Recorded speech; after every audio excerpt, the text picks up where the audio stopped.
अस्सलामुअलैकुम। Of camera stories के एक न्यू एपिसोड के साथ मैं हूं Mazhar Malik. Thank you so much and love you so much आप सबके प्यार भरे फीडबैक का। कल मैंने आपको एक कहानी सुनाई, एक आप बीती मेरी आंखों की देखी कहानी। मुझे खुद भी समझ नहीं आई मैं क्या बोला, कहना क्या चाहता था, शायद नहीं कह सका। कई दफ़ा कहानी के बीच में मैं गायब हो गया, कई दफ़ा अपनी आपको मजबूत करने की कोशिश की, कमज़ोर ना पड़ूं कैमरे के सामने। एकदम से उसका चेहरा याद आ जाता, उस दोस्त ताहिर नवीद का। फीलिंग बहुत अजीब थी कल मेरी। मैं आप लोग सोच भी नहीं सकते मैं क्या कल बोलना चाह रहा था और क्या बोला, लेकिन आज ज़रूर शुरू में बोलूँगा, अपने दोस्तों की कदर कीजिए। अचानक जब कोई दोस्त चला जाता है वो कितना तकलीफ दे होता है, आप समझ नहीं सकते, आप सोच भी नहीं सकते। कल मैं उसको कब्र के अंदर जब लिटाया गया था और अब कब्र को बंद कर दिया गया था, तो एक फूल हाथों, एक मुट्ठी भर के मैंने उसकी कब्र पे डाल दिया था, खुदा हाफिज कर दिया था। लेकिन फिर भी यकीन मानिए, जब मैं आपसे स्टोरी भी सुना रहा था यकीन नहीं आ रहा था। आज मैं और सलीम भाई दोबारा गए हैं। आज जब बैठा हूं तो यकीन आ गया, चला गया वो। दुआ कीजिएगा आप सब, अल्लाह ताला उसके लिए आसानियाँ पैदा करे, अल्लाह ताला उसको जन्नतुल फिरदौस में जगह अता फरमाए। बहुत अच्छा शख्स था, बहुत प्यार करने वाला शख्स था, हंसाने वाला, खुश करने वाला, खुशियाँ बांटने वाला, शरारतें कर कर के हंसाने वाला। मैं और ताहिर भाई बहुत शरारतें करते थे, सलीम भाई, मैं, ताहिर भाई, बहुत प्यारा दोस्त। ऐसे हादसे में जब इस तरह अचानक गया है तो झंझोड़ गया हम सबको, स्पेशली मुझे और सलीम भाई को। तो आप लोगों से रिक्वेस्ट है, मैं तो अपनी तरफ से कोशिश करता हूँ। अभी भी एक भाई से बात हो रही थी कनाडा से, अरशद भाई से, शायद उनकी बेटी के लिए उन्होंने कॉल की। मैंने उनको जैसे ही देखा था तो मैंने कहा मैं खुद ही आपसे रब्ता करूँगा, ये मेरी बहन है और ये स्पेशल केस है, इसके लिए मुझे करके देना होगा। बहुत प्यार का मुजाहरा किया। एक और भी कॉल आई हुई थी, एक और दोस्त सऊदीया से कहानी सुना रहे थे, कह रहे थे मदर भाई लोगों के चैनल देखते हैं यार, आपके चैनल देख के दुख होता है, आप शायद लोगों की मदद करने में लगे हुए हैं, कुछ अपना भी सोचें। मैंने कहा यार अगर अपना सोचता हूँ ना, मैं फ़ी सबिलिल्लाह कर रहा हूँ रात दिन, यकीन मानिए इस वक्त भी बहुत रात के 3:15 बजे का टाइम है, 3:15 हो रहे हैं। इस वक्त भी अभी कॉलें सुन सुन के उठाऊँ, उठ के फिर भी कॉलें सुनूंगा, बाहर मुल्क से आ रही होती है। मैं अपनी MMTV को फोकस नहीं कर पा रहा, लोगों की मदद करने में लगा हूँ। फ़ी सबिलिल्लाह मैं भी एक लिमिट तक कर सकता हूँ, लेकिन अब मुझे लग रहा है कि मैं, लोग बढ़ते जा रहे हैं, मेरा दिल भी करता है मदद करूँ, लेकिन मैं फाइनेंशियली तौर पे बहुत वीक हो रहा हूँ, क्योंकि हर वक्त इन चीज़ों को टाइम दूंगा तो मैं कैसे सर्वाइव करूँगा। लेकिन अल्लाह की ज़ात भी यकीन कामिल है, फिर हाथ उठा लेता हूँ। मैं कहता हूँ या अल्लाह तेरे नेक बंदे हैं, उनके सदक़े, अपनी रहमत के सदक़े, बस तू कभी किसी का मोहताज ना करें, बस इस सिलसिले को चलाता रहे, बस यही आप लोगों से दुआएं चाहिए। आज की स्टोरी जो मैं आपको सुनाने जा रहा हूँ, क्योंकि ज़िंदगी इसी का नाम है, हमने जीना है, हर सूरत में जीना है। कल मैंने ही आप लोगों को अजीब कर दिया, क्योंकि कल मैं खुद अजीब था, तो फिर मैंने कहा नहीं, आज मुझे छुट्टी नहीं करनी, मुझे कहानी रिकॉर्ड करनी है। बल्कि आज शुरू में मैं कह दूँ, मैं कोशिश करूँगा तीसरी कहानी आज, लेकिन कल एक और चौथी कहानी सुनाऊँगा, क्योंकि कल की इस कहानी एक और सुनाऊँगा। आज लास्ट नहीं है, कल एक लास्ट होगी। कल इंशाल्लाह फिर आप कहानी सुनेंगे। जुमा बनेगा, जुमेरात है आप सुन रहे हैं, जुमे को उसी सेम टाइम पे इंशाल्लाह एक और कहानी सुनाऊँगा। कल की मेरी बात से कोई हर्ट हुआ हो, कोई दुखी हुआ हो, तो मुझे ज़रूर माफ़ कीजिएगा। आप लोग मेरी फैमिली है, MMTV फैमिली, इसलिए आप लोगों से प्यार करता हूँ, इसलिए आप लोगों के साथ शेयर किया। कैमरा ना होता तो मैं फिर भी इस तरह बोलता, क्या बोलता, कहाँ बोलता, इस तरह किसी और से बोलता, जो हैं कुछ ना कुछ ज़रूर। मेरी भड़ास नहीं निकल रही थी, सब रो के चुप कर जाते थे, मुझे सुकून नहीं आ रहा था। आज कुछ सुकून आया है। इनका नाम है, जिन्होंने कहानी भेजी, इनका नाम है एहसन अली। इस्लामाबाद में इस वक्त रिहाइश पजीर हैं, लेकिन बिलोंग करते हैं डेरा इस्माइल ख़ान। सराकी बेल्ट है, सराकी में उन्होंने मुझे कहानी सेंड की है। एक ऐसी शादी जहाँ पे 6-7 दिन एहसन अली, उनके भाई, कज़न जो इस शादी में शामिल हुए, उन 6-7 दिनों में इनके साथ क्या हुआ। 31 दिसंबर मेरे ख्याल में डेट है जो लिखा है उन्होंने। तो वहीं पे, क्योंकि बिलोंग, जिस तरह मेरा ताल्लुक़ फाजिलपुर से है, रहता मैं लाहौर में हूँ, ये भी इस्लामाबाद में ही रहते हैं, लेकिन ताल्लुक़ बचपन तो वहीं गुजरा, रिश्तेदार सारे वहीं पे। इस्लामाबाद की गहमा गहमी में हम मसरूफ़ थे कि वहीं पे अंदाज़ा हुआ कि जल्दी से अपने सामान को, काम को, दुनिया के उस रूटीन को जल्दी से वाइंड अप करना है कुछ दिनों के लिए, क्योंकि शादी की तैयारी करनी है और हमने इस्लामाबाद से डेरा इस्माइल खान शादी के लिए जाना है। हम सब फैमिली वहाँ से रवाना हुए और डेरा इस्माइल खान पहुँच गए। शादी वाला घर था, गहमा गहमी थी, हर तरफ खुशियाँ ही खुशियाँ थी। ढोलक की अंदर वाले पोर्शन से जहाँ पे ख़वातीन होती हैं, सराइकी कल्चर में ख़वातीन अलग से होती हैं और मर्द अलग से, एक पर्दा सिस्टम होता है। मेरे इलाके में भी सेम यही है, डेरा इस्माइल खान में भी ऐसे ही है। वहाँ की आज भी रिवायत में है कि मर्द और एक औरतें अलग अलग फंक्शन अपना करते हैं, और जिस वक्त बेटी को रुखसत करना होता है तो जो करीबी खून के रिश्ते हैं वो घर के अंदर दाखिल होते हैं और बेटी को रुखसत करते हैं, वरना मर्दों और औरतों का आपस में पर्दा किया जाता है। वहाँ भी आज भी पर्दा सिस्टम है। तो जब लोग वहाँ पे पहुँच गए तो उन्होंने मर्दों के लिए जो शादी वाला घर था उसके साथ ही जो पिछली गली थी, करीब ही एक घर का बंदोबस्त किया था जहाँ पे सबको ठहराया जाना था। शादी एक खुशी का नाम है, जाते ही चेहरों पे खुशी आ जाती है। सब आपस में मिल रहे होते हैं, गिले शिकवे दूर हो चुके होते हैं। एक ऐसा मोहब्बत का समा होता है, चेहरों से ही दूर से नज़र आ जाता है कि हर चेहरा खिल खिला उठा है। शायद ज़िंदगी की मसरूफियात में, ज़िंदगी की उस दौड़ में, गहमा गहमी में जिसमें हम भाग रहे होते हैं, चल रहे होते हैं, सुबह उठे, काम पे गए, स्कूल गए, होमवर्क किया, हाउस वाइफ हुई, करते करते करते रात हो गई, थक गए, एक एक करके सब सो गए। फिर सुबह उठी, फिर ज़िंदगी की शुरुआत हुई और रात को जाके नींद पे ज़िंदगी फिर कुछ लम्हों के लिए सो गई। इस रूटीन वर्क के अंदर जब कोई शादी हमारे यहाँ आती है तो इस कल्चर के अंदर जहाँ मैं बैठा हूँ तो पहले से ही प्लानिंग कर दी जाती है कि ये पहनेंगे, ये करेंगे, ये करेंगे, ये करेंगे। तमाम जिम्मेदारियाँ, ज़िंदगी की परेशानियाँ, टेंशनें साइड पे रख दी जाती हैं और अपने दिमाग को ये बताया जाता है शादी है, हमने भी इस खुशी में इंजॉय करना है। तो हर शख्स, मर्द, औरत, बच्चा, बूढ़ा शादी को इंजॉय कर रहा होता है, इसलिए चेहरों पे खुशियां झलकती हैं, चूड़ियों की खनखनाहट सुनाई देती है। जो आम घरों में भी चूड़ियां पहनी होती हैं, लेकिन शादी पे दौड़ती हुई लड़की, उसके हाथों की गुनगुन यूं खनखनाती हुई चूड़ियां, दूर से ही खुशबुएं फैली हुई, मर्दों की तरफ खाने पकाए जा रहे हैं, एहतमाम किए जा रहे हैं। आवाज़ आ रही है, यार उसका अभी तक बंदोबस्त क्यों नहीं किया, यार वो क्यों लेट करे, उसका कुछ ने पता किया है। ये शादी कहलाती है। वहाँ ये सब फैमिली पहुँच गई और उन लड़कों का उस घर में बंदोबस्त किया गया जो बंद था कुछ अरसे से। पुराना बना हुआ एक ऐसा घर जिसका एक लकड़ी का दरवाज़ा था, जिसके अंदर जैसे ही दाखिल हों तो दाखिल होते ही दो बैठकें बनी हुई है। सराइकी कल्चर, सराइकी बेल्ट में आज भी मेहमानों के लिए बैठक इस तरह की बनाई जाती है कि उसका दरवाज़ा गली के अंदर भी खुलता है और एक दरवाज़ा घर के अंदर भी उसी कमरे का खुलता है। लेकिन इस घर के अंदर जो पुराना, बहुत पुराना बना हुआ घर था, इसके अंदर एक नहीं दो बैठक थी।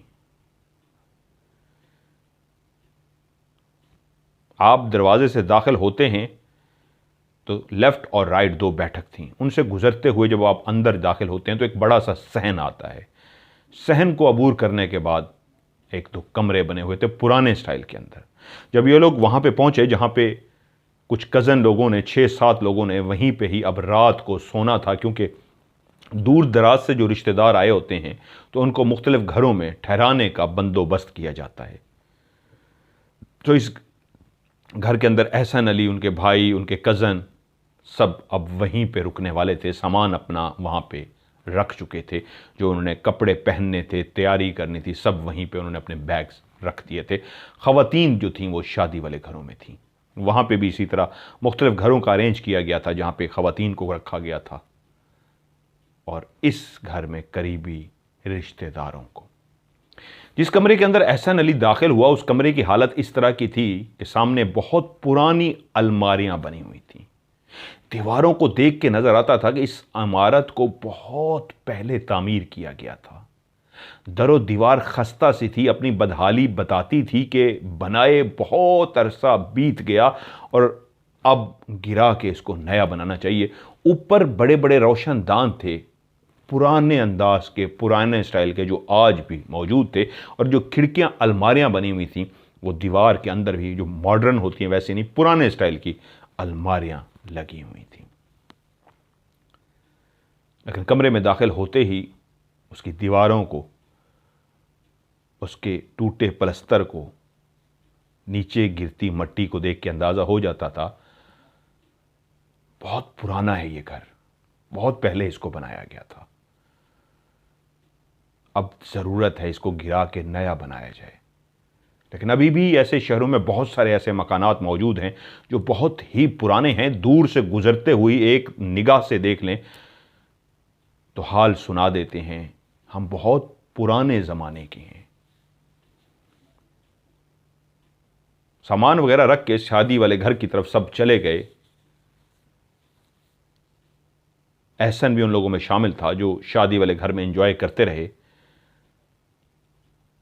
रात को एहसन को नींद आ रही थी, थकावट से बुरा हाल था, तो वो आ गया कि मैं आके लेट जाता हूं। तो कज़न लोगों से कहा यार बाहर से ताला लगा जाओ, जब तुम लोगों ने आना होगा तो ताला खोल के अंदर आ जाना। सब वो चले गए। अब उस घर के अंदर एहसन अकेला लेटा हुआ था। ये उनका रियल नेम है। उन्होंने कहा एंड में मुझे कहा नेम जितने भी हैं आप रियल बता दें, तो मैं लोकेशन और नाम रियल बताने जा रहा हूं। बिजली जा चुकी थी, सर्दियों के दिन थे, नवंबर मेरे ख्याल में उन्होंने लिखा हुआ है 31 नवंबर, या सर्दियों की ये रात थी, पंखे की जरूरत नहीं होती। वहां पे बिजली बहुत ज्यादा जाती है, बहुत ज्यादा लोड शेडिंग होती है। सराकी बेल्ट में बहुत ज्यादा की जाती है। रात के 1:30 बजे एहसन कहते हैं कि मेरी आंख खुली, हर तरफ सन्नाटा था, खामोशी थी। उस कमरे के अंदर कोई खास रोशनी नहीं जल रही थी। एक लाइट सा अंधेरे के लिए, नाइट के लिए जो बल्ब जलाया जाता है वो जल रहा था। मैं सो रहा था, लेकिन जब मेरी आंख खुली तो मुझे अंदाजा हुआ पराया घर, नींद आ जाती है थकावट से। लेकिन फिर भी जब 2, 3, 4 घंटे की नींद पूरी होती है तो आंख खुल जाती है, और खुलते ही एहसास होता है, पहली निगाह छत की तरफ जाती है सोए हुए, तो एहसास होता है ये छत वो छत नहीं है जो मेरे घर की छत है, ये अनजानी छत है। तो साथ ही दिमाग जो होश में आ चुका होता है, नींद से बेदार हो चुका होता है, समझ जाता है मैं किसी नई जगह पे सोया हूं। तो नई जगह पे थकावट उतरने के बाद फिर नींद आहिस्ता आहिस्ता आती है, उखड़ जाती है, आ जाती है, उखड़ जाती है, नींद आ जाती है। लेकिन ऐसे को लगा कि मेरी आंख जो खुली है किसी आवाज से खुली है, कोई बोल रहा है, जबकि उसको यह पता था इस घर में मैं अकेला हूं, कोई भी और नहीं है, तो बोलने की आवाज कहां से आ रही है। अपने इर्द गिर्द उसने अंदाजा लगाया तो एहसास हुआ आवाज वो सामने से आ रही है। तो सामने तो वो कमरा था जो बैठक नुमा था, और उन्होंने बताया था कि एक कमरा बैठक का खुला है, दूसरा उन्होंने बंद ही रखा हुआ है। और ये जो आवाज आ रही थी उस कमरे से आ रही थी जो बंद था। ऐसी मिलती जुलती आवाज थी जैसे कोई इंसान आपस में बात कर रहा हो। बिजली गई हुई थी जिस वक्त वो सोया था एहसन, लेकिन जिस वक्त उसकी आंख खुली थी उस वक्त खूब अंधेरा सा था। बाहर गली से, इधर उधर से जो एक रोशनी, यूपीएस सिस्टम यहाँ पे लगाया हुआ है, बैटरी के ऊपर सिस्टम पाकिस्तान में चलाया हुआ है, जो रोशनी आ रही थी उसी से उसको अंदाज़ा हुआ। उसने अपना मोबाइल भी जला के देखा। गुप अंधेरा इसलिए है कि अंधेरी रात इसलिए है कि लाइट जा चुकी है। लेकिन खामोशी हो, जिस तरह भी यहाँ एसी पंखे नहीं चले इस घर में भी, तो खामोशी में घड़ी की टिक टिक भी सुनाई देती है। तो ऐसे घर में जहां पे एहसन सोया था वहां पे भी कोई मर्द या औरत अगर बोल रहे थे तो उनकी क्लियर आवाज आ रही थी। गली के अंदर खामोशी थी। 1:30 बजे बाकी घर के मकीन सो रहे थे। शादी वाले घर में जो ढोलक और फंक्शन हो रहा था उसकी आवाज दूर से आ रही थी, ये आवाज करीब से थी। वो उठा, वो चलता हुआ पास आया तो आवाज बिल्कुल पास से आने लग गई, उसी कमरे से जो बंद थी बैठक। लेफ्ट राइट 2 बैठक थी, लेकिन जो बैठक बंद थी उसी बंद बैठक से आवाज आ रही थी। उसने सोचा ये किसकी आवाज हो सकती है, रात को कौन आया है कमरे के अंदर? कोई आया होगा, शायद कोई बाहर का मेहमान आ गया, शादी वाला घर है, पता नहीं किसको दे दिया, तो बेहतर था अंदर ही शिफ्ट कर देते। बहुत सारी बातें सोचता हुआ फिर अंदर आ गया, कुछ देर आके बैठा और फिर से नींद आनी शुरू हुई, वो सो गया।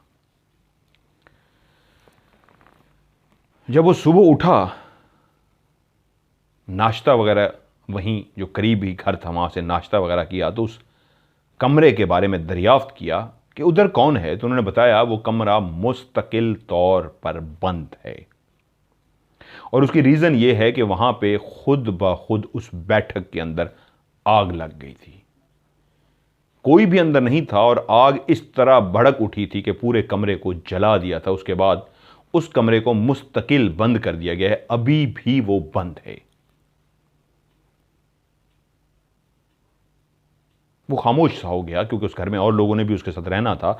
अगर वो कमरा मुस्तकिल बंद है तो बोलने की आवाज किसकी आ रही थी? वो ये सोचता हुआ नाश्ता वगैरह करके उसी घर में आ गया, तो उसकी मुलाकात वहां पे उनका एक दोस्त का फ्रेंड जिसका नाम अब्दुल्ला था, पठान लड़का, वो भी उन्हीं के साथ वहीं पे रुका हुआ था। तो उसने इसका बात का जिक्र अब्दुल्ला उस पठान से किया कि यार लगता है यहां पे कोई मामला गड़बड़ है।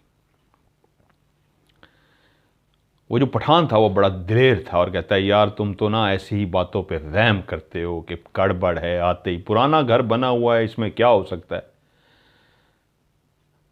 पुराना घर है तो ठीक है, यहां पे महसूस होता होगा कोई कि डर सा लग गया होगा, ऐसा कोई नहीं, मड़ा कोई बात नहीं होती। वो इस तरह की उसको बातें करके मुतमईन करना शुरू हो गया कि तुम्हारा वहम है, ऐसा हकीकत में कुछ भी नहीं होता। बल्कि हंस भी पड़ा और हम एज था, कहता है यार तुमसे ये उम्मीद नहीं थी कि इतने बड़े होकर इस तरह की बच्चों वाली बातें करोगे। किस दौर में जी रहे हो?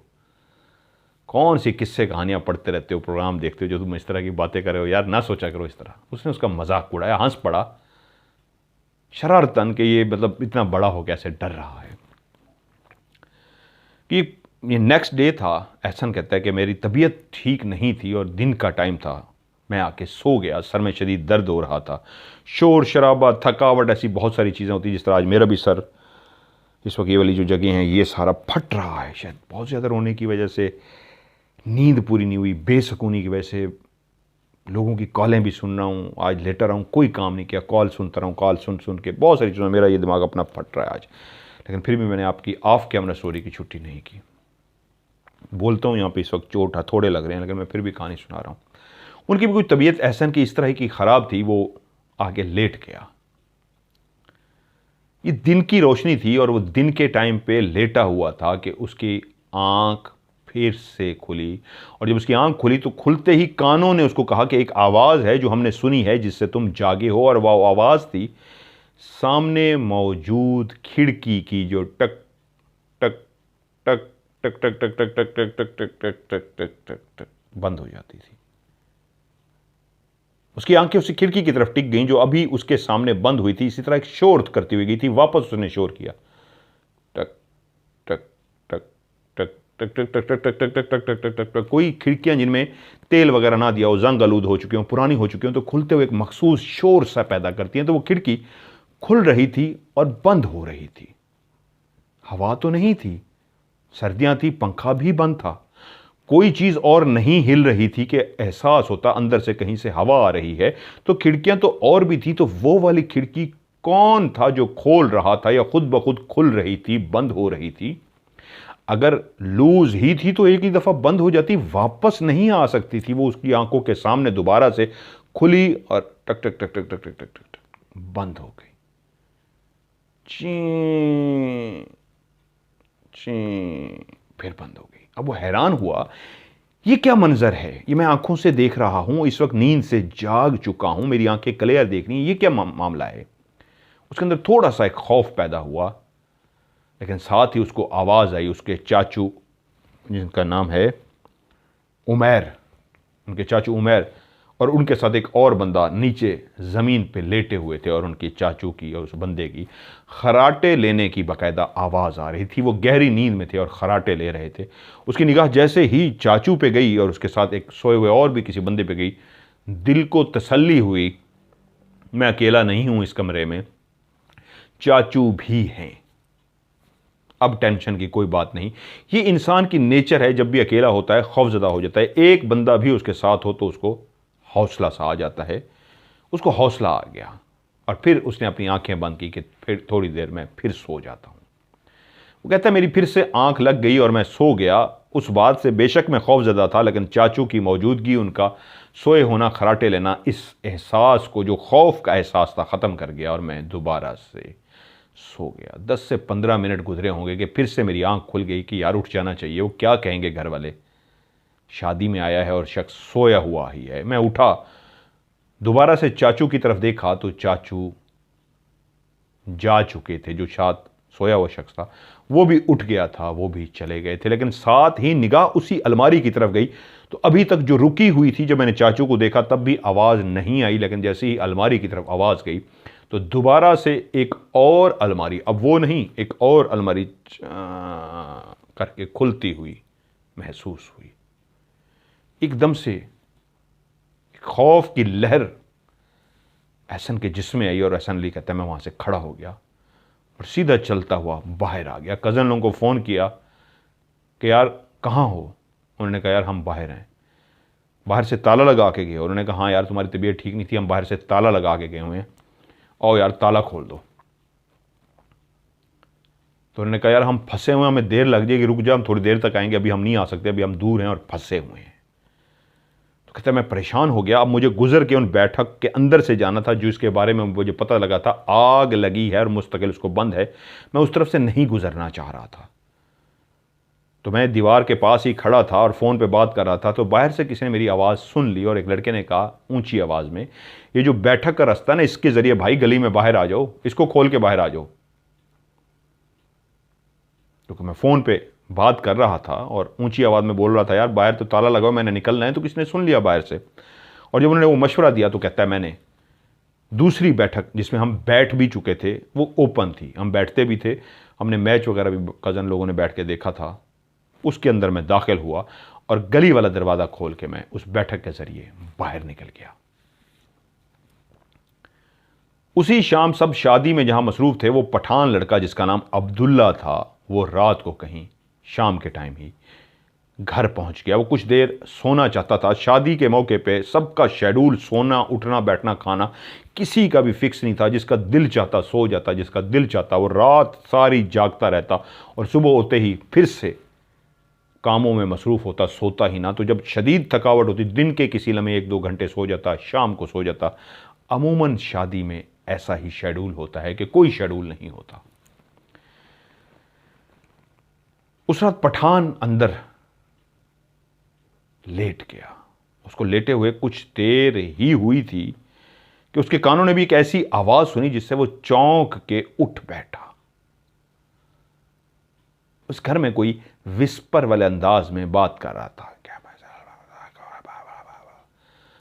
बात सुनो, इस तरह जिस तरह आप विस्पर करते हैं, हेलो बात सुनो, इस अंदाज में कोई विस्पर वाले अंदाज में कोई बात कर रहा था। और आवाज़ उसी कमरे से आ रही थी जिस कमरे में वो मौजूद था, लेकिन वहाँ पे कोई भी नहीं था। और उसके अलावा कुछ गिरने की आवाज़ें भी आईं, कानों ने खिड़की खुलने की आवाज़ भी सुनी। और जो वहाँ पे था उन्होंने भरपूर अंदाज में उस बहादुर पठान अब्दुल्ला को यकीन दिला दिया कि इतना काफ़ी है या और इशारा दिया जाए।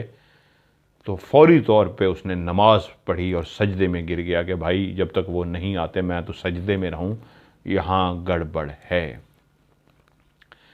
जब रात को एहसन और बाकी कज़न भी पहुंचे तो पठान बोला यार तुम ठीक कहते थे, मुझे माफ़ करना, मैंने तुम्हारा मजाक उड़ाया, ये घर भारी है भाई, अंदाज़ा हो गया। इधर जो भी है उन्होंने मुझे क्लियर महसूस करवा दिया है और इतना क्लियर महसूस हो गया है कि भाई मैं माजरत खाऊं, तेरा मजाक उड़ाया भाई, मैं तो अब अकेले कभी भी ना रहूं।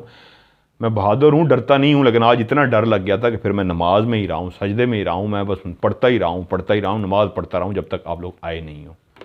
दरवाज़ा खुला है तो फिर मैं बाहर निकला हूं। सारे आ गए, बैठ गए, बातें शातें करते रहे, एक एक करके सारे सो गए। सुबह के टाइम उनके चाचू उमैर, कहते हैं वो स्कूल टीचर थे, उनके मोबाइल में हमेशा सुबह 6 बजे अलार्म बज जाता था। स्कूल के लिए उन्होंने जाना होता था, 6 बजे उठ जाते थे, तैयारी शारी करते थे। उस दिन भी सब सोए हुए थे कि सुबह 6 बजे उनके मोबाइल पे अलार्म बजा। सब गहरी नींद में सो रहे थे, अलार्म सबको सुनाई दिया, लेकिन उठा कोई भी नहीं। मोबाइल उन्होंने चार्जिंग पे लगाया हुआ था, रात को चार्जिंग पे ही लगा के 2-3 घंटे वो भी सोए थे, वो भी इनके साथ जागते रहते उमैर, उनके चाचू। तो जब अलार्म बजा उनकी आंख खुल गई, वो उठ के बैठे और मोबाइल याद आया चार्जिंग पे लगाया, तो उन्होंने कहा मैं मोबाइल को ही उठ के बंद भी कर दूं अलार्म को और चार्जिंग से हटा भी लूं। तो वो उठ के जैसे ही मोबाइल को पकड़ने लगे बंद करने के लिए, तो कोई बिल्कुल उनके करीब आकर खड़ा हो गया सुबह 6 बजे के टाइम में। वो समझे कि कोई उठ गया है और मुझसे बात करने के लिए मेरे पास आ गया। वो कलेयर आके खड़ा हुआ है। तो मोबाइल में थे, जैसे ही वो चलता हुआ आया है, उसके कपड़ों का चलना इस तरह जिस तरह कोई उठता है, शलवार कमीज हो, पैंट शर्ट हो, कोई भी कपड़े हो ना, आप चलते हैं तो एक आवाज़ पैदा होती है। तो चलता हुआ, सुबह का टाइम, सब सोए हुए, खामोशी, और जब चलता हुआ पास आया तो मोबाइल की तरफ थे। जैसे ही उन्होंने देखा कोई पास आया तो वो समझे कोई बात करना चाह रहे, तो बोले हाँ। और यूं जैसे ही गर्दन घुमाई तो वो जो भी था वहां पे मौजूद था। जब तक वो मोबाइल की तरफ थे, आंख बता रही थी यहां पे कोई है, और जब लगा कोई बात करने के लिए आया तो गर्दन भी घुमाई और कहा हाँ, या गर्दन घुमाई तो उसी लम्हे आंखों के सामने जो भी था आंखों के सामने ही गायब हो गया। यानी कि चेहरा जैसे ही वो घुमा रहे थे, साथ साथ वो उसी लम्हे गायब हो रहा था। वो बिल्कुल एक कदो कामत एक इंसान जितनी थी, चेहरा नहीं देख सके क्योंकि अभी गर्दन घुमाई ही थी, निगाह उसके सीने तक ही थी कि वो गायब हो गया। शलवार कमीज में मलबूस कोई था जो गर्दन घुमाने के इस टाइम पीरियड में ही गायब हो गया। वो चल के आया था, क्लियर महसूस हो गया था, खड़ा पास में आके क्लियर महसूस हो गया। और जिस अंदाज में वो मोबाइल देख रहे थे, एहसास हुआ कि कोई पास आया तो बंदा फौरन समझता है कि मेरे पास आया, मैं साइड पे खड़ा हूं, मोबाइल उठा रहा हूं, जो ये अगर आया है तो बात ही करने के लिए कोई आया है, क्योंकि इधर और कोई काम नहीं हो सकता इस एरिया में। तो फौरन इसलिए मुखातिब हुए हाँ कि भाई क्या कहना है, तो वो साथ ही गायब हो गया। फौरी तौर पर उन्होंने मोबाइल अपना उतारा, नमाज वगैरह पढ़ी और जो भी एक सिलसिला था किया, और जब उठे तो यही बात उमैर से डिस्कस की। कहते हैं यार आज अजीब सा वाक़या हुआ है। उमैर ने एहसन से डिस्कस किया। कहते हैं यार एहसन आज बड़ा ही अजीब वाक़या हुआ है। उसने कहा चाचू क्या हुआ है? कहते हैं यार समझ नहीं आई, इससे ऐसे मोबाइल मेरा 6 बजे अलार्म पे बजता है और मैं चार्जिंग के लिए उठाने गया हूँ तो इस तरह चल के आया है, कोई क्लियर इंसान की तरह था, चल के आया। मैं समझा तुम लोग, और जब मुड़ा हूँ तो यार वो गायब हो गया। क्लियर मैंने उसको खड़े हुए देखा है। तो एहसन अली ने कहा चाचू कल मैं भी तो हैरान हो गया था ना, आप लोग सोए खराटे ले रहे थे और जैसे ही मैं 10 में 15 मिनट बाद उठाऊं तो आप लोग भी मुझे बताए छोड़ के चले गए हैं, मैं भी तो डर गया था। तो चाचू एकदम हैरान हुए और कहते हैं कल कब? तो कह रहा है फ़लाँ टाइम पे जब मैं सोया हुआ था, आप लोग नीचे, आप और एक और बंदा सो रहा था। तो चाचू ने बताया कि तुम्हें गलत फहमी हो रही है, कल तो हम उस टाइम आए ही नहीं है, सोना कहाँ से?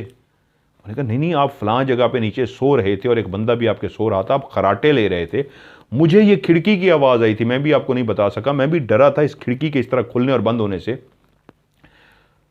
और जब आपकी खराटों की मुझे आवाज़ आई तो मैं मुतमईन हो गया था कि चाचू सो रहे हैं। और चाचू इस बात पे हैरान थे कि कल तो मैं उस लम्हे अंदर दाखिल ही नहीं हुआ, उस लम्हे आया ही नहीं हूँ, तो सोना कहाँ से? जब दाखिल ही नहीं बंदा होता तो इतनी गहरी नींद सो के खराटे कैसे ले सकता है? तो उमैर को एक और झटका लगा। तो फिर वो कौन थे जो चाचू की शक्ल में एक लेटा था, एक पास में कोई और था, दूसरी तरफ करवट लेके लेटा था और खराटों की आवाज़ें आ रही थी। फिर वो खराटों की आवाज़ें किसकी थी? वो कौन लेटे थे?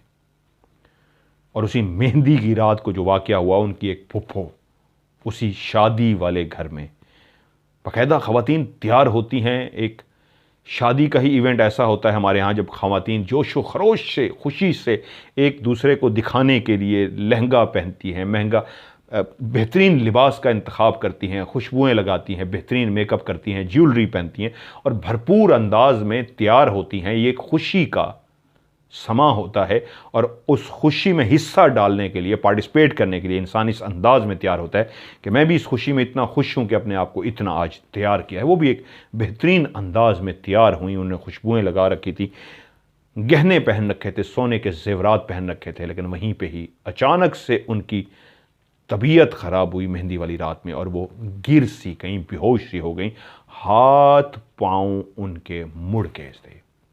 इतनी शदीद नहीं हुए थे, लेकिन एकदम से ऐसे घबरा सा जाना और ज़मीन पे गिरना और बेहोश हो जाना, हालत ऐसी थी जैसे लगता था अचानक से एक तो इनको कुछ हुआ है और हाथ पांव का मुड़ना बताता था जैसे कुछ अजीब सा हुआ है। सब जमा हो गए, उन पे पड़ते रहे, दम किया, पानी के छींटे मारे, वो होश में तो आ गई, नॉर्मल भी हो गई, लेकिन सब हैरान थे और वो खुद भी हैरान थी।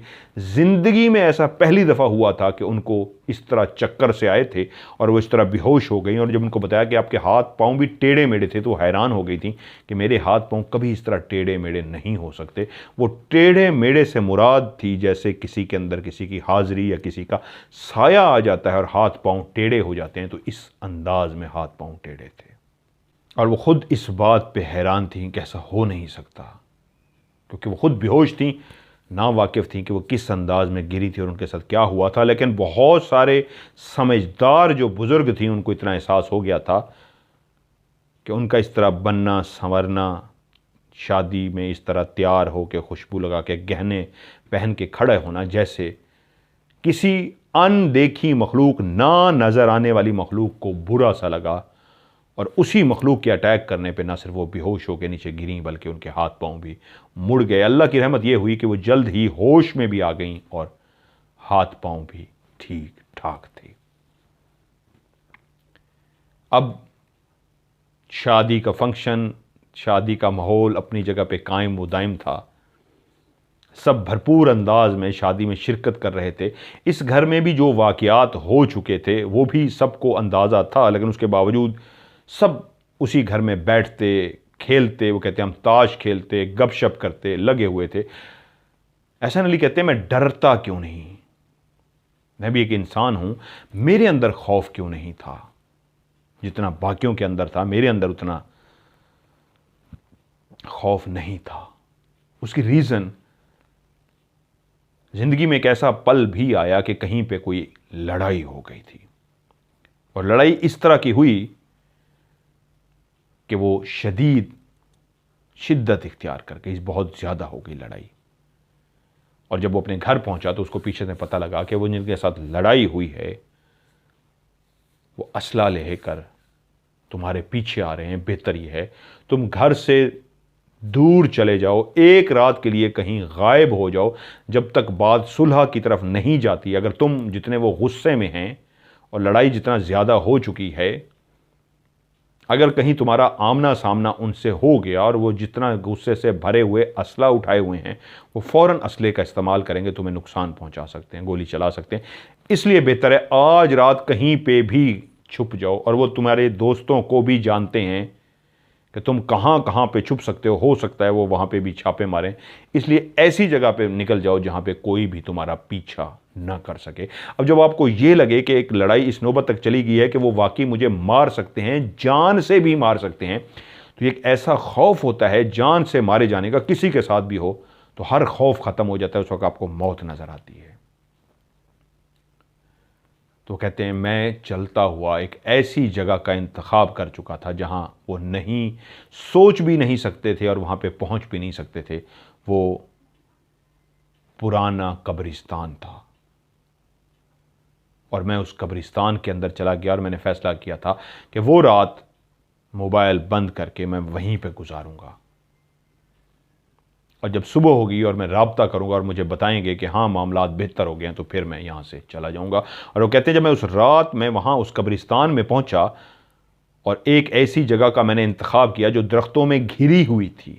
अमूमन दरख्तों के नीचे कोई भी नहीं जानता, एक कब्रिस्तान हो, रात की खामोशी हो और ऊपर से घने दरख्तों के नीचे जहाँ पे घुप अंधेरा सा हो और कब्रों के बीच में मट्टी के ऊपर ही आप जाके लेट जाएं कि आज रात मैंने यहीं सो के गुजारनी है इसी जगह पे।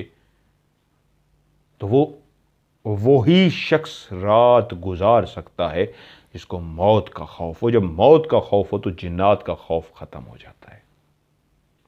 इंसान आपके पीछे असला लेके आया है और आपको यह पता है कि अगर आपको यकीन है इस बात का, वो मेरे सामने आ गया तो मुझे गोली मार देगा, तो उस वक्त वो गोली का खौफ सबसे ज्यादा होता है। फिर जिन्नात, भूत, जिन, पुड़े, ये जितनी भी मखलूक है, इसका खौफ खत्म हो जाता है। ये लफ्ज नहीं है, मैं आपको हकीकत बयान कर रहा हूं। मेरे साथ कभी ऐसा नहीं हुआ, लेकिन मैं एहसास, अंदाजा लगा सकता हूं। ये इतना बड़ा खौफ होता है, दिल की धड़कन इतनी तेज होती है कि किसी भी लम्हे उनने मुझे देख लिया तो मुझे गोली मार देंगे। तो आप इस अंदाज में डरे होते हैं। फिर ये जिन, भूत है, ये कब्रिस्तान है, ये भी कब्र है, ये भी कब्र है, कोई मुर्दा ही ना उठ के बैठ जाए, ये डर नहीं लगता। सामने चुड़ैल आके खड़ी हो जाएगी, ये डर नहीं लगता। जिन आ जाएगा, डर नहीं लगता। ये डर जरूर होता है कहीं वो सामने ना आ जाए, कहीं यहां इस कब्रिस्तान में ना पहुंच जाए, मुझे देख ना लें, मुझे मार देंगे। कहते हैं वो रात मैंने जो उस कब्रिस्तान में गुजारी थी, तो उस रात ने मेरा खौफ बहुत हद तक आने वाली जिंदगी में कम कर दिया था।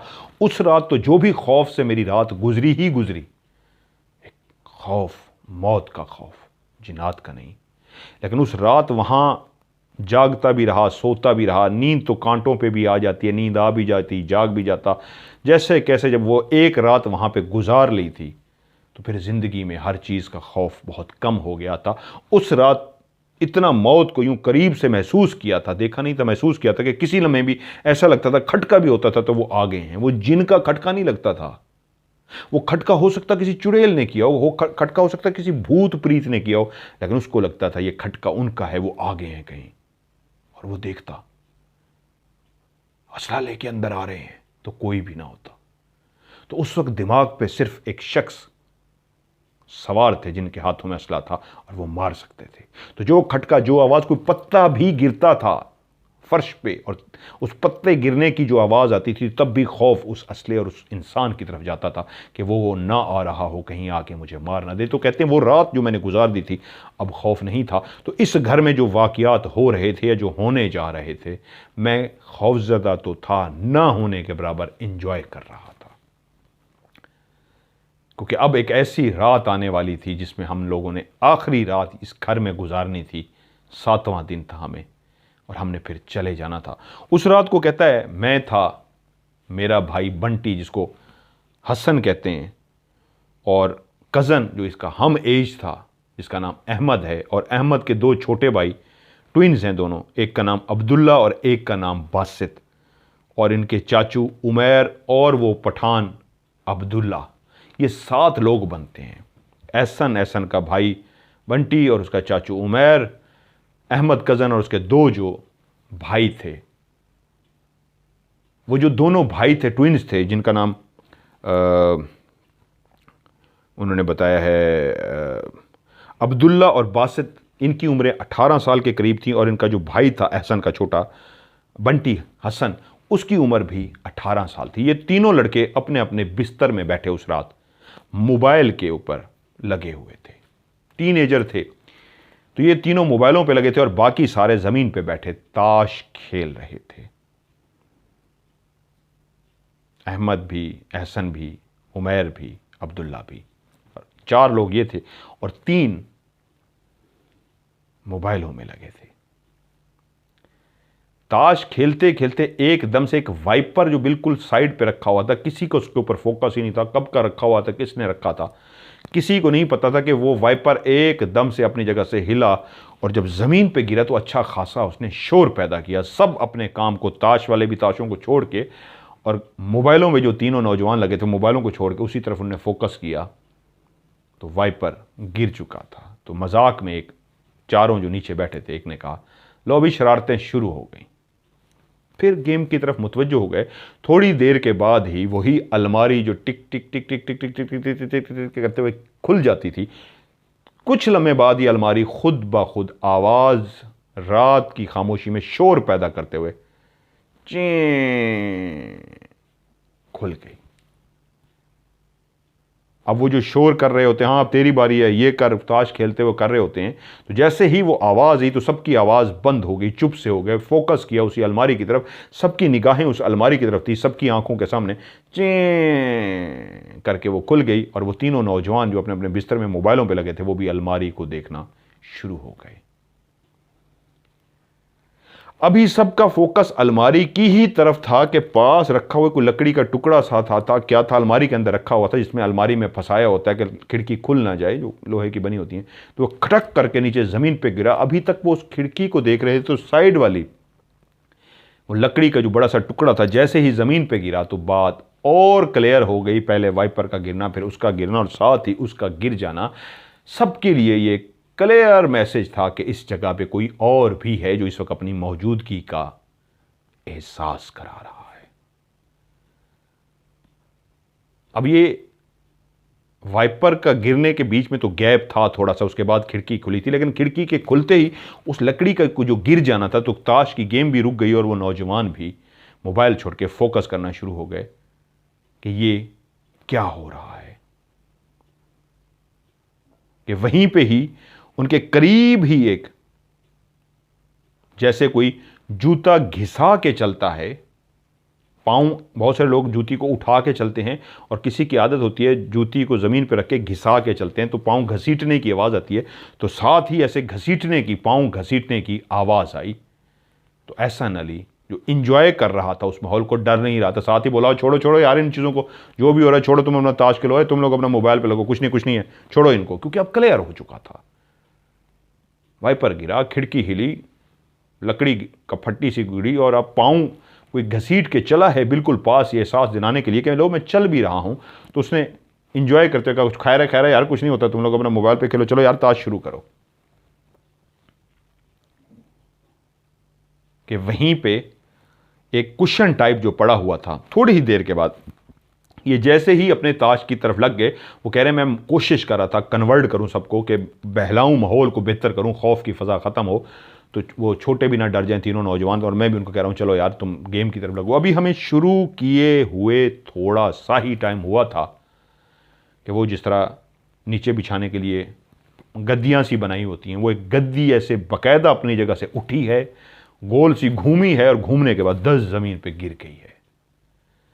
अब ये इतना बड़ा क्लियर पैगाम था, इतना बड़ा क्लियर निशानी थी कि अब सबके औसान ख़ता उन नौजवानों के तो होने ही होने थे। कि मैंने भी देख लिया, उन तीनों नौजवानों ने देख लिया, मेरे साथ चाचू ने देख लिया, अहमद ने देख लिया, अब्दुल्ला ने भी देख लिया कि एक गद्दी टाइप सी ऊपर उठी है, थोड़ी सी ऊपर उठी है, यानी कि ज़मीन से कोई आधा फुट से भी कम हिस्से में 3-4 इंच ऊपर उठी है, गोल घूमी है और गिर गई है। जैसे हवा का प्रेशर बना हो, उसको ऊपर उठाया हो, हवा ने उसको घुमा के ज़मीन पे डाल दिया हो। तो वो लोग उसी की तरफ मुतवज्जो थे, खौफजदा हो के उसको देख ही रहे थे। कि एहसान अली कहता है मेरी निगाह पड़ी सामने ही दूर जो मोटर थी उस घर के अंदर, मोटर के साथ 2.5 से 3 फुट कद का एक बच्चा जो बिल्कुल नंगा धड़ंगा, बिल्कुल नंगा था, उसके जिस्म पे कोई कपड़े नहीं थे, मैं उसको देख पा रहा था, वो लाइट जल रही थी, वो बिल्कुल मोटर के सामने खड़ा हुआ था। जैसे ही मेरी उस पर निगाह पड़ी, उसको मैंने क्लियर देख भी लिया, और मेरे देखते ही देखते वो वहां से गायब हो गया। लेकिन मैंने उसको क्लियर देख लिया था। उस 2.5-3 फुट के बच्चे को जो अंदर नहीं आ सकता था, हम अंदर से दरवाज़ा बंद करके बैठे थे, जिसको मैंने देखा और गायब हो गया था, वो सिर्फ मैंने देखा था। बाकी अभी तक उसी खौफ में मुब्तला थे, वो जो ऊपर उठा था और घूम के नीचे गिर गया था। कि तभी मैंने कहा छोड़ो यार, क्यों इतना डर रहे हो, कुछ भी नहीं होता यार, हम लोग तुम्हारे साथ हैं ना, तुम लोग भी क्यों डर रहे हो। मैंने उन तीनों नौजवानों को मुखातिब किया, एहसन कहते हैं, को खैर है यार, बैठो सुकून से खेलो यार, तो आज कुछ नहीं होता, हम तुम्हारे साथ हैं। तो वहीं जब वो मेरी तरफ देख रहा था एहसन, और उसको मैं कह रहा था छोड़ो छोड़ो ईजी हो, तो उसी लम्हे उसकी निगाह सामने पिलर पे पड़ी। तो एक छोटा सा बच्चा उस पिलर के साथ नीचे ज़मीन पे बैठा हुआ क्लियर नजर आ गया। जैसे ही उस नौजवान को, वो जो तीनों नौजवान मोबाइलों पे लगे हुए थे, उसको वो जैसे ही वो लड़का पिलर के पास बैठा हुआ नजर आया, तो उसके मुंह से एक जोरदार चीख निकल गई। सबने पूछा क्या हुआ है। उसने कहा मैंने एक लड़के को देखा है, वो सामने उस पिलर के पास बैठा हुआ था। वो छोटा सा लड़का था, कोई 3-4 साल का छोटा सा लड़का। उसके जिस्म पे कोई कपड़े नहीं थे, वो नंगा सा था। और एहसन कहता है मैं फ़ौरन समझ गया, मैंने उसको दूर मोटर के पास देखा था और उसने करीब वाले पिलर पे उसको दोबारा देख लिया था। अब वो बच्चों की सूरत में क्लियर आ रहे थे कि वहीं पे ही हम उनको कवर कर रहे थे। अच्छा ठीक है यार, कुछ नहीं होता भाई, नज़र आ रहे हैं ठीक है, लेकिन हम भी तो तुम्हारे साथ हैं ना, तेरे घबराने की क्या ज़रूरत है, इसमें डरने की क्या ज़रूरत है। हम एक दूसरे को इस तरह कवर कर रहे थे कि ऐसा नहीं कहता, मैं इंजॉय कर रहा था, क्योंकि एक कब्रिस्तान की रात ने मेरा बहुत हद तक खौफ ख़त्म कर दिया था, इसलिए मैं इंजॉय भी कर रहा था और उनको संभाल भी रहा था, कंट्रोल भी कर रहा था कि खौफज़दा ना हो, कुछ नहीं होता। कि वहीं पे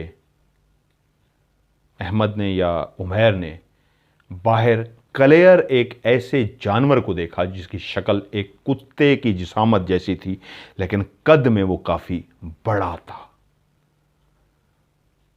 तो वो एक कुत्ते की तरह, चार उसकी टांगे थी, जिसामत भी कुत्ता की तरह थी, लेकिन कुत्ते से काफ़ी बड़ी, जैसे बड़े कदो कामत का कुत्ता तकरीबन 2.5-3 फुट का होता है, वो 5-6 फुट का था। लेकिन उसका जो मुंह था वो इतना बड़ा था, जो अजीबो गरीब सा था।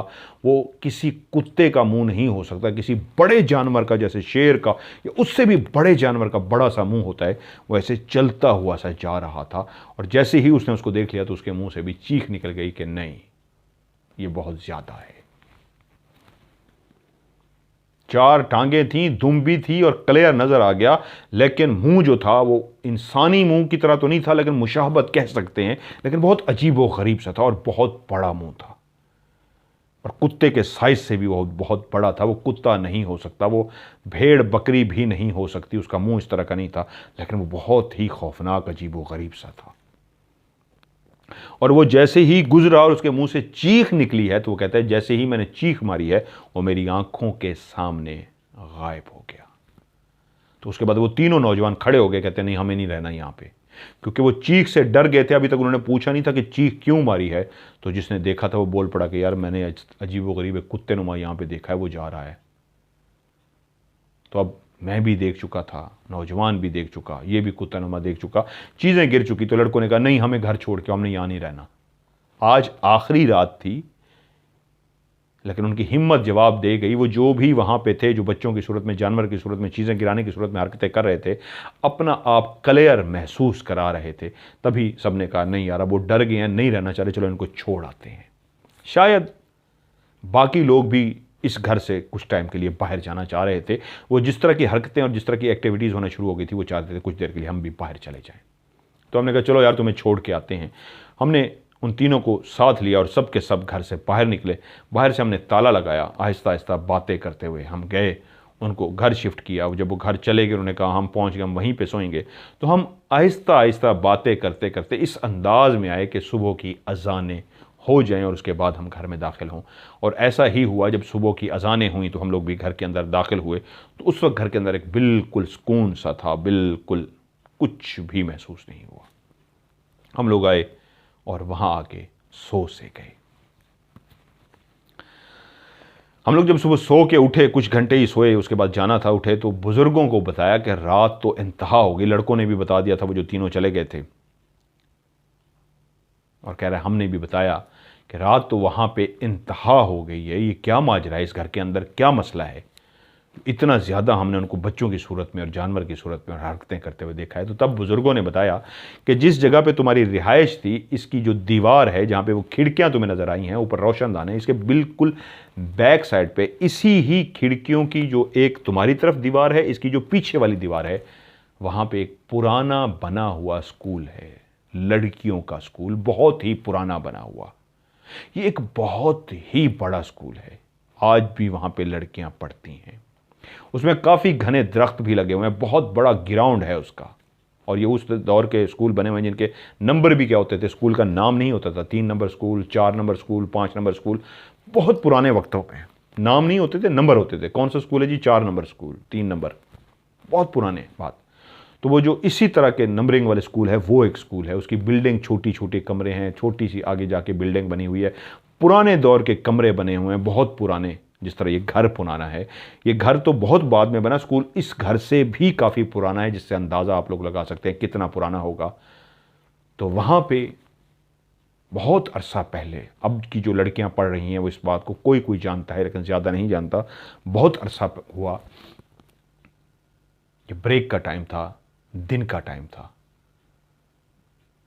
तो बाथरूम वाली साइड पे 3-4 लड़कियां ब्रेक के टाइम पे जब बाथरूम वाली साइड पे कहीं थी, तो उन्होंने एक औरत को वहां पे खड़े हुए देखा था ब्रेक टाइम में, दिन की रोशनी में, जिसके लंबे लंबे दांत थे, बाल उसके खुले हुए थे, आगे उसने साइडों पे बाल डाले हुए थे, मुंह उसका इतना सा नज़र आ रहा था, उसके लंबे लंबे दांत नज़र आ रहे थे, और बाल उसके इतने लंबे थे कि ज़मीन तक गए हुए थे, और जो उसके पाँव थे वो पीछे की तरफ मुड़े हुए थे।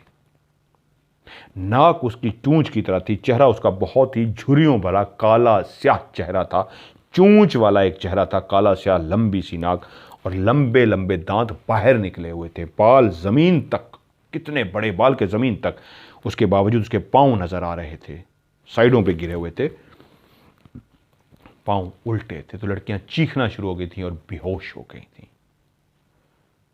और जब उनको होश में लाया गया तो वो दोस्त थी, उन तीनों चारों ने देखा था, कदो कामत उस औरत का था, लेकिन दांत जितने बड़े बड़े थे वो किसी इंसान के नहीं हो सकते, काला स्याह चेहरा झुर्रियों भरा, आंखें लाल सुर्ख, नाक चूंच और ये थोड़ी लंबी सी, हाथ किसी ने नहीं बताया, पाँव कहते हैं उसके उल्टे से थे, और वह कोई चुड़ैल टाइप सी थी, वो डर गए थे। उसके बाद कोशिश की टीचर्स ने और बाकी सब ने कि ये बात ना फैले, बंद हो जाएगा स्कूल और ये ख़त्म हो जाएगा, तो उन्होंने कहा नहीं ये डर गई हैं, इनका वहम है, ऐसा कुछ भी नहीं है, यूं है। उसको कवर कर दिया गया, लेकिन बहुत अरसे तक उसका खौफ रहा। लेकिन वो पहला वाक़या नहीं था, उसके बाद से ये हुआ है कि इस स्कूल के साथ ये लाइन के अंदर जितने भी इस गली के अंदर घर बने हुए हैं, इन सब घरों के अंदर शरारतें होती हैं। सिर्फ इस घर के अंदर नहीं जहां पे तुम लोग रहे हो, सब लाइन के अंदर भरे हुए घरों के अंदर शरारतें होती हैं, लेकिन सब आदी हो चुके हैं। इस मखलूक ने कभी नुकसान नहीं पहुंचाया। हां, कोई इस तरह की जिद कर दे और कह दे नहीं हम नहीं मानते और बहस में पड़ जाए तो उसको अपना आप क्लियर महसूस कराते हैं। तो वहीं पे कहा, पठान शुरू में ये कह रहा था कि नहीं मानता, ऐसी चीज़ें नहीं होती यार, यूं होता है वहां होता है, तो शायद इसलिए जब ऐसा ने बताया कि पठान ने शुरू में कहा था, तो उन्होंने कहा इसलिए तुम लोगों को शायद ज़्यादा महसूस कराया है कि तुम लोगों ने उनका मजाक उड़ाया। और जिस तरह तुम लोग बता रहे हो, पहले वाइपर गिरा और उसके बाद खिड़की हिली, तो वो एहसन बोला छोड़ो छोड़ो यार कुछ नहीं होता, तो तुम लोग इग्नोर कर रहे थे, तो वो तुम्हें शायद अपना आप महसूस करा रहे थे। नुकसान ये नहीं पहुंचाते। अभी भी यहाँ पे बहुत सारे घरों में बहुत से वाक़यात होते हैं, वो किसी को बताते नहीं हैं, वो इनके साथ रह रहे हैं, लेकिन तुम्हें इनसे परेशान होने की कोई ज़रूरत नहीं है। कहते हैं हम वहाँ पे रहे और उसके बाद फिर हम वापस इस्लामाबाद चले आए। इंसान ऐसे घर से होके वापस तो आ जाता है, लेकिन वो 7 रातें वो कभी अपनी ज़िंदगी की भूल नहीं सकता, जहाँ उन 6 से 7 रातों में उसके साथ इतने ज़्यादा तय दर पे वाक़यात हुए हों। अल्लाह की उस मखलूक जिनको हम जिन कहते हैं, जिसने अपना आप इतना क्लियर महसूस कराया हो। ये थी जी कहानी एहसन की, जो मैंने सुनाई। कल भी इंशाल्लाह कोशिश करूँगा आपको एक और कहानी चौथी सुना दूँ। अगेन मेरे दोस्त ताहिर के लिए दुआ कीजिएगा, अल्लाह उसको जन्नतुल फिरदौस में जगह अता फरमाए। अपने अपने दोस्तों का ख्याल कीजिएगा, अपने अपने दोस्तों से प्यार कीजिएगा। भाई के बारे में कहा जाता है कि जो भाई है ना, ये सोने की मानद है, दोस्त डायमंड हीरे की मानद है। भाइयों में नफरत हो जाए, भाइयों में लड़ाई हो जाए, भाइयों में मसला पैदा हो जाए ना, तो ये सोना है। इनकी सुलह कराएंगे ना आप लोग, सुलह कराएंगे तो इसकी मिसाल सोने से क्यों दी गई है। सोने को आप पिघलाएंगे ना, सोना पिघलने के बाद पहले से ज़्यादा खूबसूरत हो जाएगा, चमकदार हो जाएगा। पिघलने के बाद सोना और चमकदार हो जाता है। तो भाइयों में भी अगर लड़ाई, गुस्सा, नफरत आ जाए तो उनको अगर मना दिया जाए तो पहले से ज़्यादा प्यार हो जाता है कि जो कुछ हुआ अब दोबारा ना हो। हीरे में एक दफ़ा दरार आ जाए ना, वो ख़त्म नहीं होती। इसलिए कभी अपने दोस्तों को ना दुखाइएगा, उनका दिल ना दुखाइएगा, दोस्तों को नाराज़ ना कीजिएगा। ये बहुत प्यार करते हैं आपसे, जब चले जाते हैं ना बड़ा तकलीफ़ होती है, आप टूट से जाते हैं। आज उसकी कब्र पे बैठे हुए यकीन आ गया वो चला गया। ताहिर भाई लव यू, मिस यू। आप लोग भी अपनी कहानी भेजिए, आपकी कहानी को आप OCS का इंशाल्लाह हिस्सा बनाऊंगा। लिख के भी भेज सकते हैं और कहानी को रिकॉर्ड करके भी वॉइस मैसेज व्हाट्सएप पे भेज सकते हैं। लेकिन आखिरी लफ्ज़ आपने STORY इंग्लिश में या उर्दू में स्टोरी लिखना है। लाजमी आखिरी जो लफ्ज़ होना चाहिए वो स्टोरी होना चाहिए, जिससे मुझे पता लग जाता है कि उन्होंने स्टोरी भेजी है। मैं खोलता हूँ और स्टोरी को नंबर दे के सेव कर लेता हूँ। और आपने इसको भेजना, मेरा व्हाट्सएप का नंबर है 00923136655500। रिपीट कर देता हूँ 00923136655500। आज की OCS से मज़हर मलिक को दीजिए इजाज़त। अपना ढेर सारा ख्याल रखिएगा। खुदा हाफिज़।